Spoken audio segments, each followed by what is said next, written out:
Prezados irmãos, a paz do Senhor. Estamos aqui a pedido do pastor Jean para fazermos esta pré-aula concernente à lição de número 8 do dia 20 de novembro de 2002.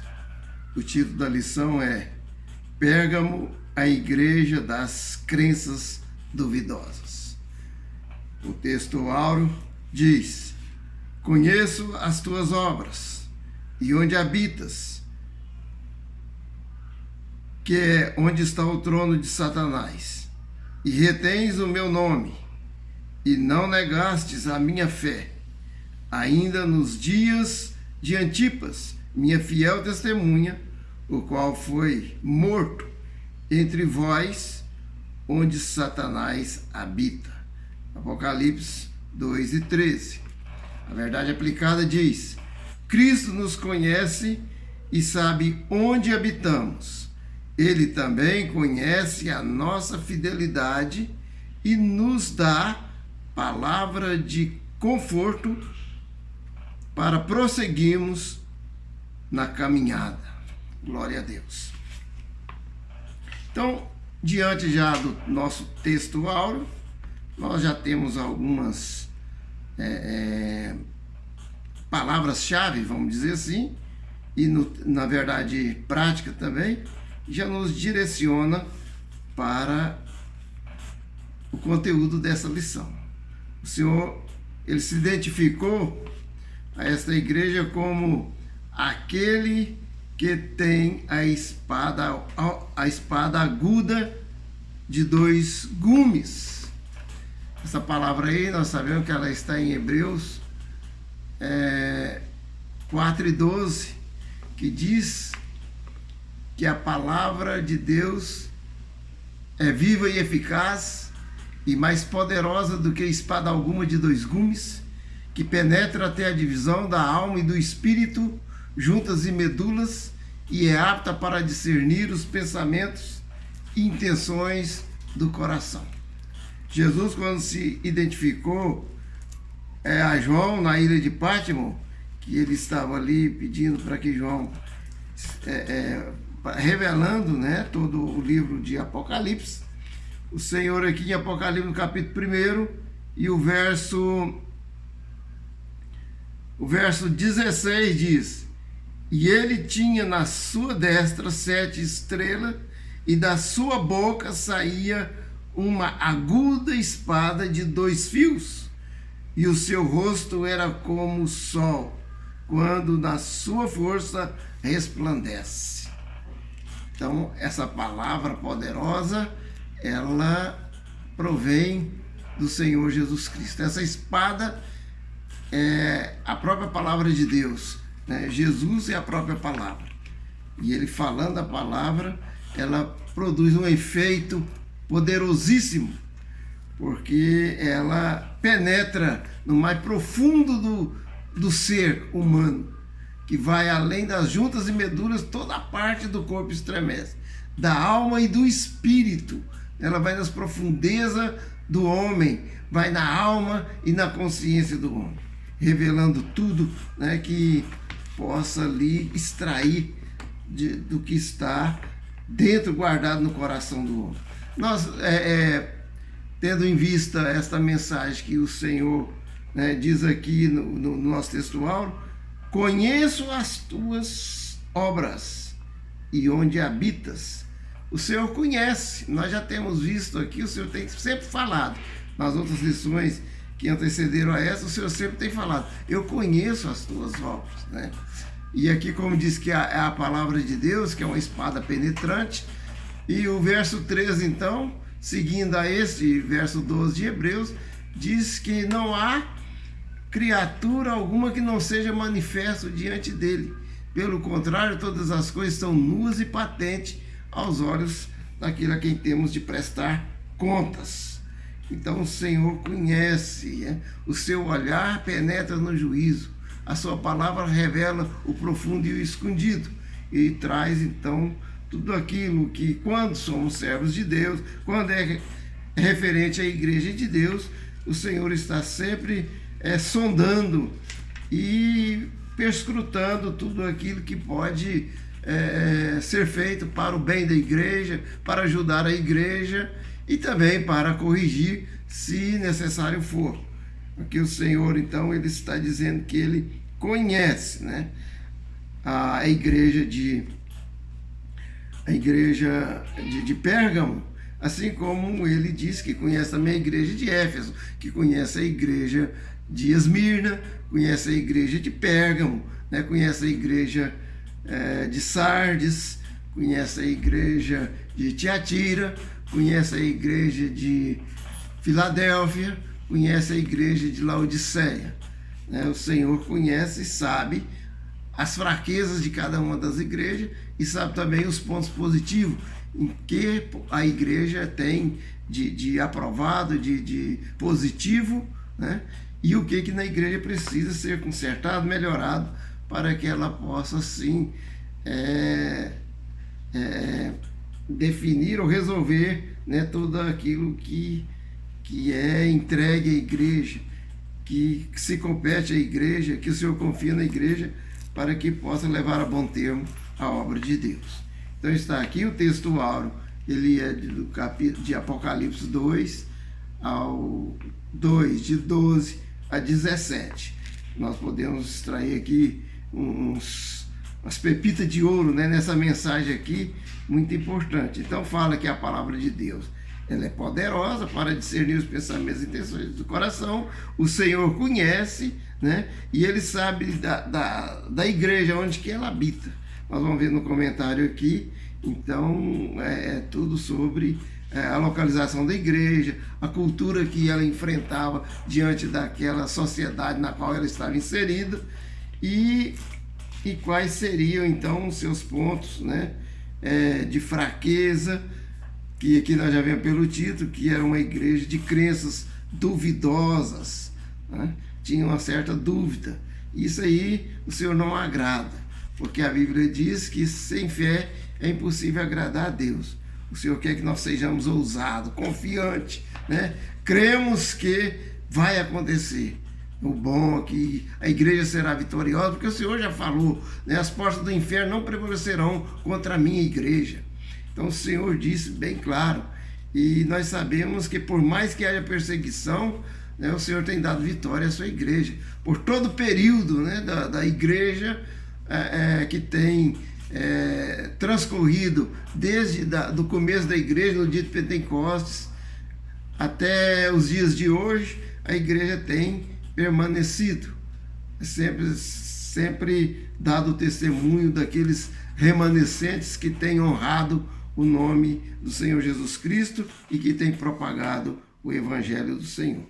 O texto áureo, o objetivo geral dessa lição é expor que Pérgamo era uma igreja da crença duvidosa.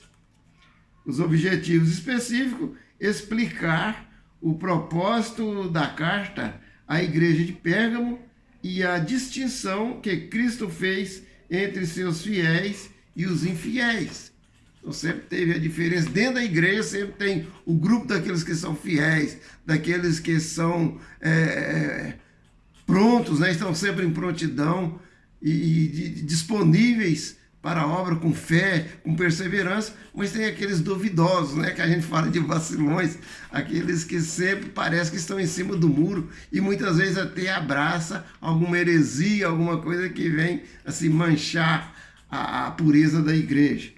O objetivo do item 2, evidenciar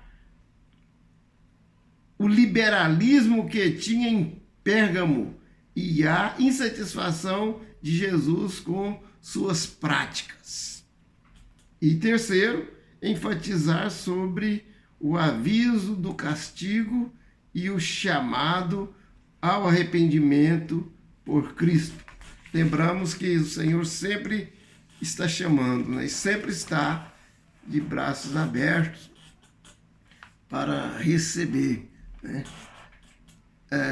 Aquele que se arrepende, aquele que conserta, né, dos seus pecados e confessa e deixa. Então, é uma oportunidade muito grande, tanto para a pessoa individualmente, como para toda a igreja, né, quando ali há um movimento, uma sensibilidade espiritual para que a igreja entre num período de avivamento, de oração, de consagração e de separação para o Senhor Jesus Cristo. Nós vemos aqui, a igreja em Pérgamo tinha alguns valores importantes. Nesta igreja havia cristãos fiéis que não negaram a sua fé, que chegaram até mesmo a entregar suas próprias vidas por amor ao Evangelho de Cristo. Então é que nós já falamos, sempre tem dois grupos. Então tinha na igreja de Pérgamo um grupo que era fiéis, que até chegou alguém, né, a entregar a sua vida por amor a Cristo. Mas também tinha aquele grupo dos que estavam um pouco, né, ou muito assim, abraçados com as heresias. Nós vemos aqui então que tinha também, né, no rol das igrejas, tinha aqueles que praticavam as coisas do mundo, a ponto de Jesus falar na carta enviada que não estava satisfeito com tais atitudes. O Senhor nunca fica satisfeito com atitudes. É que nós já falamos, né? Existe assim uma roupa limpa e se houver uma mancha na roupa, ela vem macular, né? Ela vem depreciar a limpeza, né? A perfeição, a santidade daquelas vestes, né? Então, a igreja, por mais que tenha ali um grupo de pessoas dedicados a Deus, mas se tiver alguns, pode ser poucos, ou uma pessoa só, e pode estragar toda a igreja, né? Trazer uma consequência, porque Deus não opera no meio onde existe o pecado. Deus sempre, Ele quer primeiro uma pureza, uma limpeza, a santificação, para que Ele possa derramar as suas bênçãos e operar grandemente. Então nós devemos aprender essa lição, irmãos. Deus vai operar no nosso meio, mas Ele está esperando a confissão, o arrependimento de pecado, o conserto, né? Ele está esperando o reconcílio e para que Ele possa então agir e assim cumprir as promessas que Ele tem feito para derramar as bênçãos no meio da igreja. O item 1 diz, Pérgamo. Então vai falar aqui sobre a cidade de Pérgamo. Significa uma cidadela, o nome, ou fortaleza, né?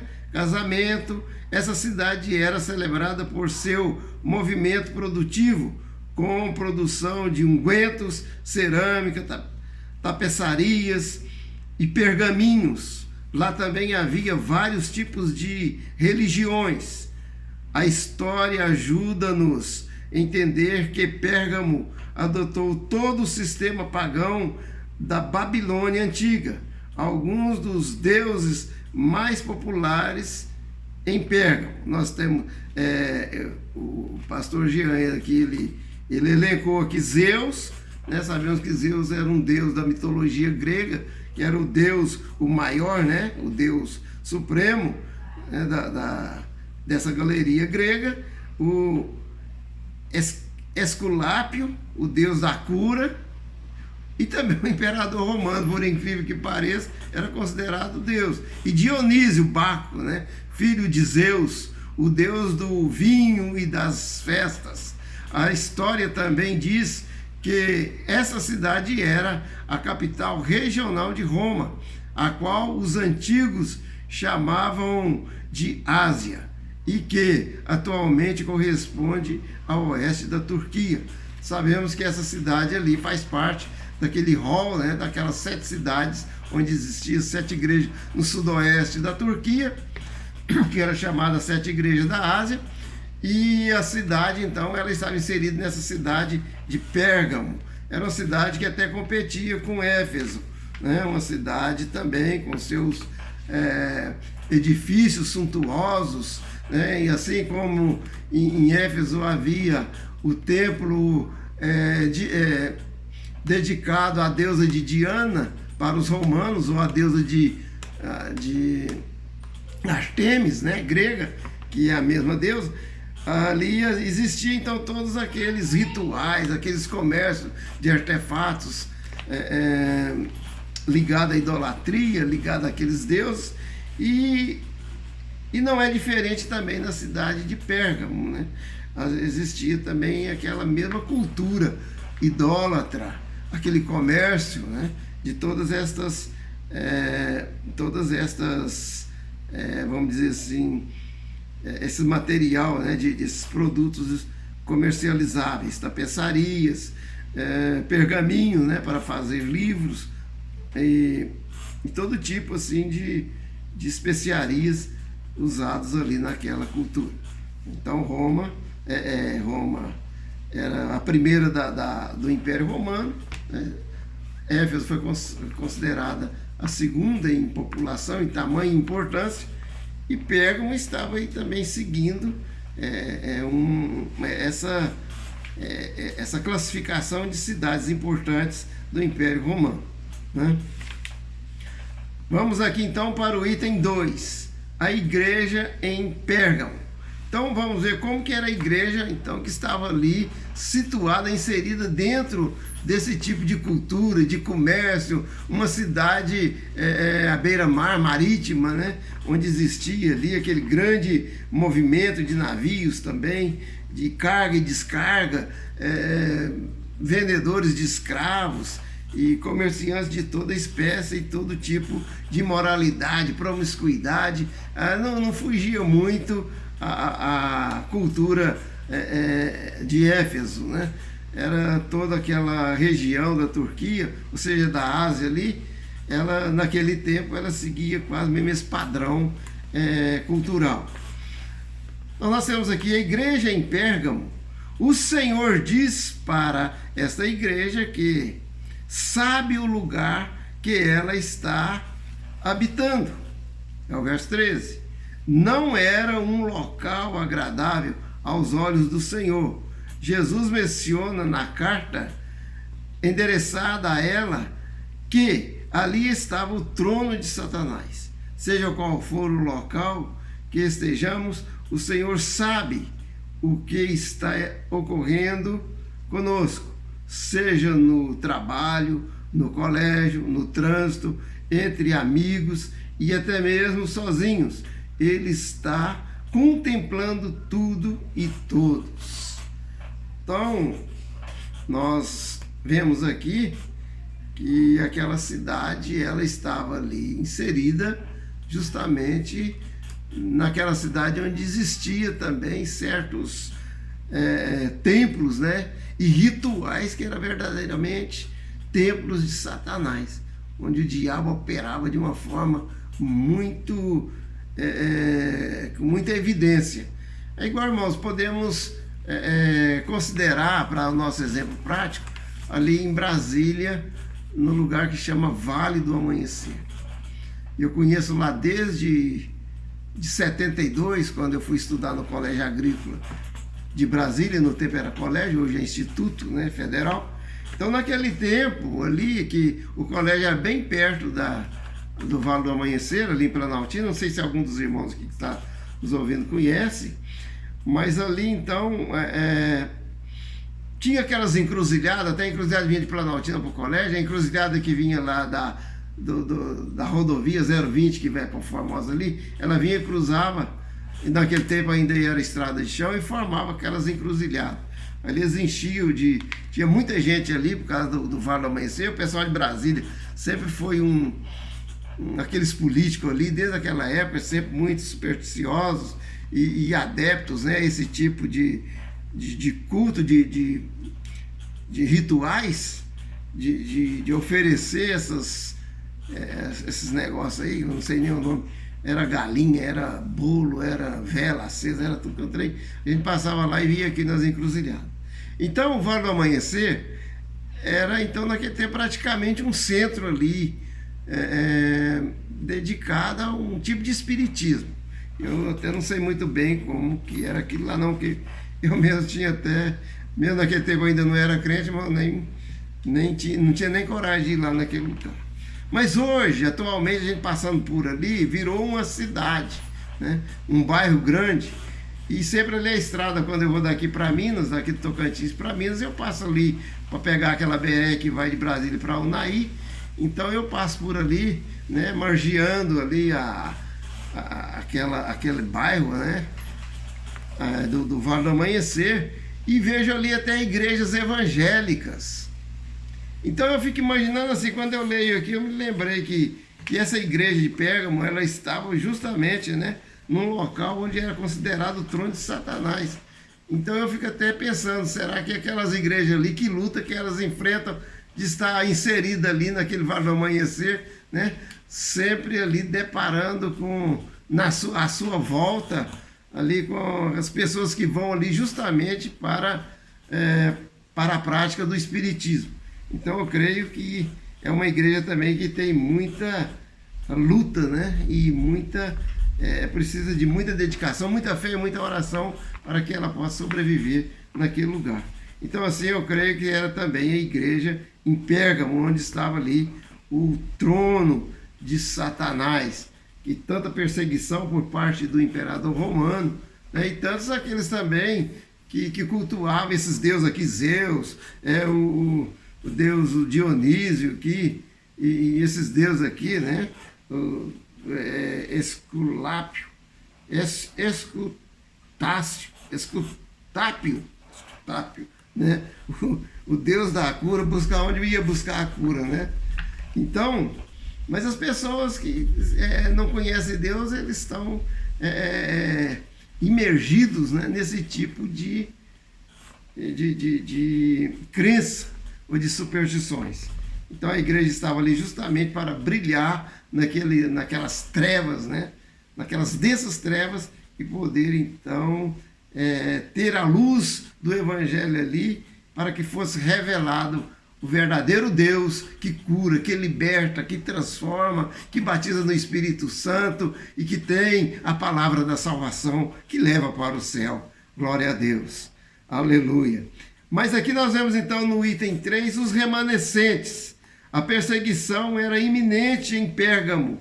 Viver como cristão em um lugar como esse exigia uma vida de fidelidade e comunhão com Deus, né? 2 Coríntios, primeiro 3 e 4, vamos ler aqui 2 Coríntios, deixa eu achar aqui rapidinho, 2 Coríntios, capítulo 1, está aqui,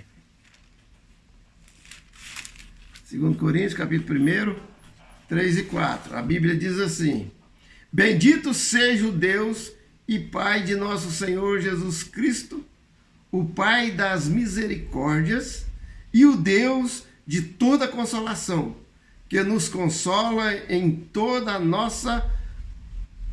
nossa tribulação, para que também possamos consolar os que estiverem em alguma tribulação, com a consolação com que nós mesmos somos consolados de Deus. Então, da mesma maneira que somos consolados de Deus na nossa tribulação, nós temos então a condição de consolar os outros, né, que estão atribulados, que estão sofrendo. E nós temos então, já vimos, somos embaixadores de Cristo e temos a palavra da reconciliação.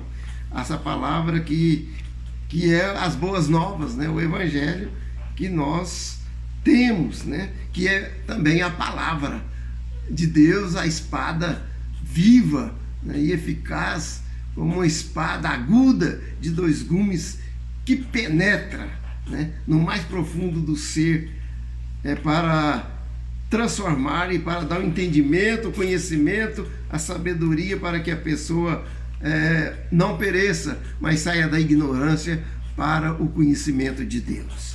Aleluia. Glória a Deus. Vamos aqui então para o segundo tópico, né, para que o nosso vídeo não fique muito comprido. Vamos aqui, as liberalidades na igreja. Então o Senhor, ele já condenou justamente, né, pelas crenças duvidosas da igreja, porque havia certas liberalidades. né? Então, uma palavra para os obreiros que dirigem, né, que são dirigentes de igreja. Irmão, nunca seja liberal. Você, às vezes por um motivo, com a intenção, né, de agradar alguém, de fazer, né, um jogo ali, uma amizade, né, uma boa vizinhança. Então você às vezes libera alguma coisa para ganhar alguém, mas isso aí você pode até ganhar no momento, mas vai trazer um estrago muito grande, né? Não libere. Esse negócio, o pastor já liberou isso, o pastor já liberou aquilo, não vai nessa não, irmãos. O irmão que tem o cajado na mão, usa o cajado, né? Usa o cajado, não deixa, né, nada que está dentro da cultura social onde está inserida a igreja, vir para dentro da igreja. Porque isso aí, primeiro, que vai estragar a santidade da igreja, os bons costumes da igreja, né? Vai dar um mau exemplo para a própria sociedade onde a igreja está inserida. Porque o povo que está de fora, eles gostam de ver uma igreja santa. Um povo santo, um povo que dá testemunho. Eles falam, ali na igreja Nova Aliança, ali não tem isso não. Lá o povo, as irmãs, né, são bem vestidas, os homens também usam uma roupa bem social, uma roupa própria para um obreiro, própria para um crente, sem nenhuma condição de ser criticado, de ser reprovado, né? Então, a doutrina ela é importante na igreja e o pastor precisa manejar o seu cajado para preservar e não ser, né, uma igreja liberal, porque o Senhor não agrada. Que nós vemos aqui a liberalidade na igreja de Pérgamo. Isso aí foi o que estragou a igreja. Foi o ponto onde Jesus ele chamou a atenção da igreja nesse ponto. Porque as falsas doutrinas, Jesus demonstra algumas coisas contra a igreja de Pérgamo. Nesta cidade habitavam os que seguiam a doutrina de Balaão. Nós vemos, né, que Balaão ele foi pago por aquele rei lá. Eu esqueci o nome do rei agora, é Balaque, né? Balaque. E ele então queria que Balaão amaldiçoasse o povo de Israel. Mas como Deus é o Deus que abençoa e ninguém pode amaldiçoar aquele que Deus abençoa. Então, de forma alguma, a maldição ela nunca atingiu o povo de Israel. Mas então Balaão usou de uma estratégia, né, para derrotar o próprio povo de Israel, né, usando justamente a mistura, né, que o povo de Israel se misturasse com o povo, com o povo lá de Balaque, para que eles então se contaminassem através da idolatria e através da prostituição. Então, nós precisamos estar muito atentos para que não venhamos a cair, né, nessa situação de misturar. Até nós demos um exemplo na igreja outro dia. Falamos que a mistura ela não coaduna com as coisas de Deus. Igual os irmãos já viram aí misturar farinha com areia. Ninguém consegue comer areia. Mesmo que tenha aqueles que a parte da farinha que é boa, que é um alimento comestível, mas já tem areia que estraga tudo, né? Então até o remanescente bom ele não é aproveitável, porque tem areia no meio. Então não deixa, né, que venha areia cair no meio da farinha, tá, da farofa, para que não venha estragar. Então nós vemos aqui que nessa cidade habitava os que seguiam a doutrina de Balaão. Então foi duramente, né, criticado por Jesus. E esses que participavam e que seguiam essa doutrina, eles certamente foram cortados, né, e lançados fora, que é como aquelas varas, né, que está ligada na videira, mas que não produz. Então serão cortadas e lançadas no fogo, no fogo que não apaga nunca, né? O item 2, cuidado com as alianças. Quando Balaão não teve êxito em amaldiçoar Israel, é o que nós falamos aqui, né? o profeta então incitou uma nova tática para induzir o povo à maldição, que foi justamente essa da mistura, não é isso? Então é uma tática que não funciona para a igreja, misturar, porque nós estamos vivendo também num tempo que não é diferente, uma época de muitas inovações, né? Já falamos aqui da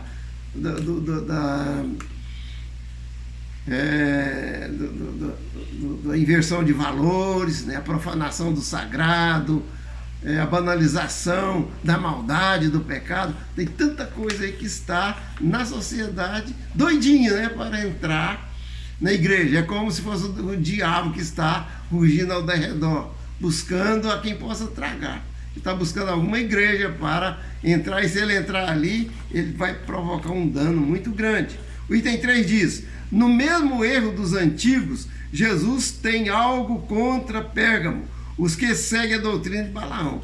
Já falamos nisso aqui, mas o importante aqui, o detalhe aqui é que não havia problema em manter uma relação amigável com as religiões de Roma. Então a mistura ali seria para a igreja de Pérgamo, né? Fazendo um paralelo com a doutrina de Balaão, era misturar, por exemplo, cultuar ao imperador, ou servir ao deus Zeus, alguma coisa nesse sentido, e servir também ao mesmo tempo a Deus. Então isso aí não funciona, né? O que é de Deus, ele é o único Deus, o único Senhor. Então amar de todo o teu coração, todo o entendimento, toda a tua força, toda a tua alma, o Senhor Deus, né? É Ele acima de tudo. Não tereis outro Deus além do Senhor, né? O Deus Jeová, o Deus Elohim, o Deus, o Senhor, o Eu Sou, né? O Deus eterno. Glória ao Senhor. Nós vemos aqui agora no item 3, chamados ao arrependimento. Então ainda que havia essas pessoas que estavam ali, uns em cima do muro e outros já pendendo para o lado da esquerda, né, que é o lado das falsas doutrinas, dos falsos deuses, mas o Senhor ainda chama ao arrependimento. Só não vai aqueles que se aproximaram contra o Espírito Santo, que justamente endureceram o coração e o Espírito já não mais os convence, porque diz a Bíblia em Gênesis, né, no capítulo, parece que é 6, se não me engano, que o Senhor não contenderá para sempre com o homem, porque chega um ponto que o Espírito Santo vai afastar dessas pessoas que endurecem o coração e não há mais convencimento. Mas enquanto há convencimento, ainda, né, a pessoa que está no ponto que ainda pode alcançar o perdão dos seus pecados. Então é tempo ainda, irmão. Se você tem alguma sensibilidade espiritual, você sente que está fraco, você sente que está precisando fazer um concerto com Deus, se existe ainda alguma luz no teu coração, na tua consciência, então é porque você ainda tem uma chance grandiosa e você não pode perder essa chance. Conforme diz, se ainda pode ser livre, aproveite a ocasião. Aleluia. Alcance a liberdade que está em Cristo Jesus. Então aqui, o castigo da espada, caso não ocorra o arrependimento. Alguns mártires haviam provado da espada de forma assim, com Antipas, fiel testemunha, mas a igreja de Pérgamo sentiria a espada de Cristo, a palavra, né? Hebreus 4:12, caso não se arrependesse. Jesus apresentou-se como aquele que tem a espada de 2 fios. Cristo estava dizendo para esta igreja que traria juízo, caso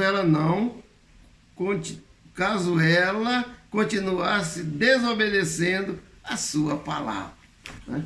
Então jamais pode-se persistir no erro, na desobediência, porque nós vemos desde a primeira queda do homem foi justamente por causa da desobediência. Então desobedecer a palavra de Deus é um perigo muito grande, pode levar o homem, né, à morte espiritual, igual o que aconteceu com Adão.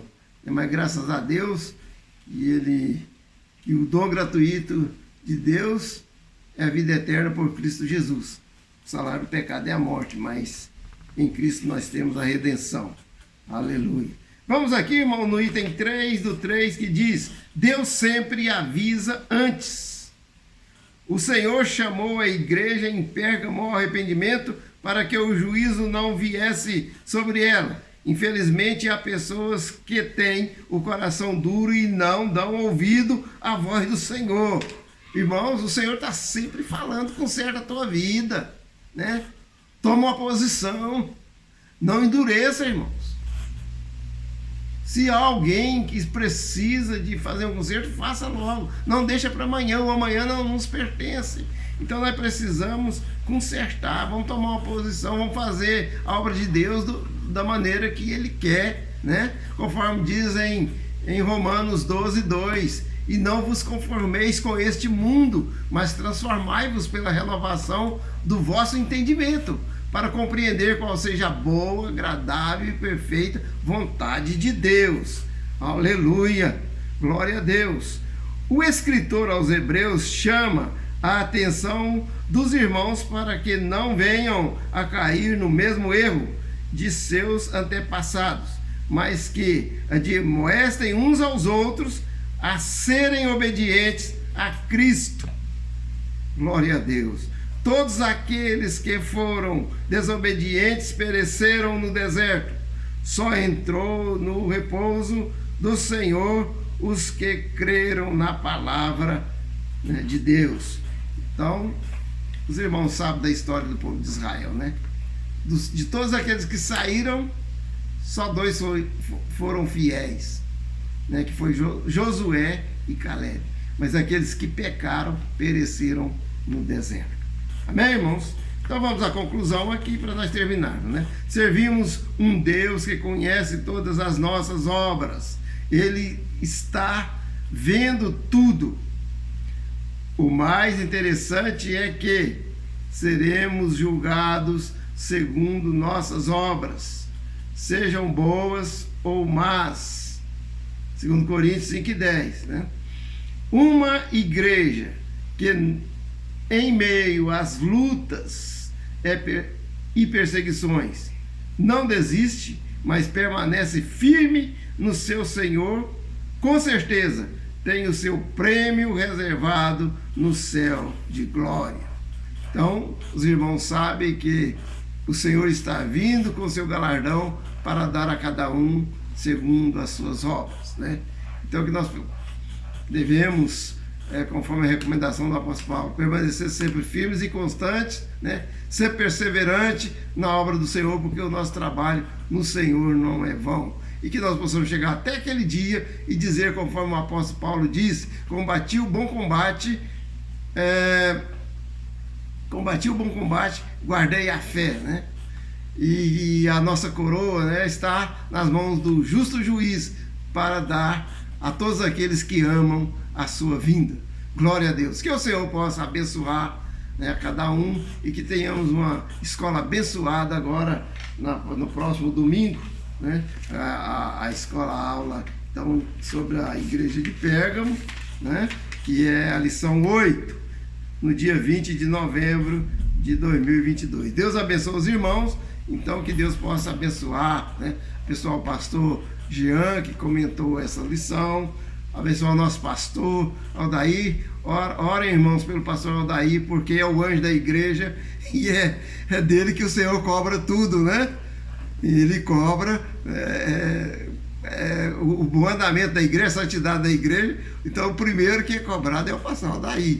Então, vamos orar pelo pastor Aldair, para que Deus lhe dê o discernimento espiritual, lhe dê graça, lhe dê perseverança, lhe dê força, persistência, né, palavra, né, graça para ensinar e para administrar a igreja, e que nós todos que somos cooperadores possamos estar juntos, de ombros dados, né, junto com o nosso pastor, os irmãos das congregações, cada obreiro na congregação, que cada obreiro junte ao seu pastor aí na congregação, e vamos então firme nesse propósito, porque o Senhor está vindo com seu galardão para dar a cada um, e lá no tribunal de Cristo nós vamos receber, aleluia, conforme nós edificamos, conforme nós granjeamos aqui na terra. Deus abençoe os irmãos, Fique todos na paz do Senhor. Amém.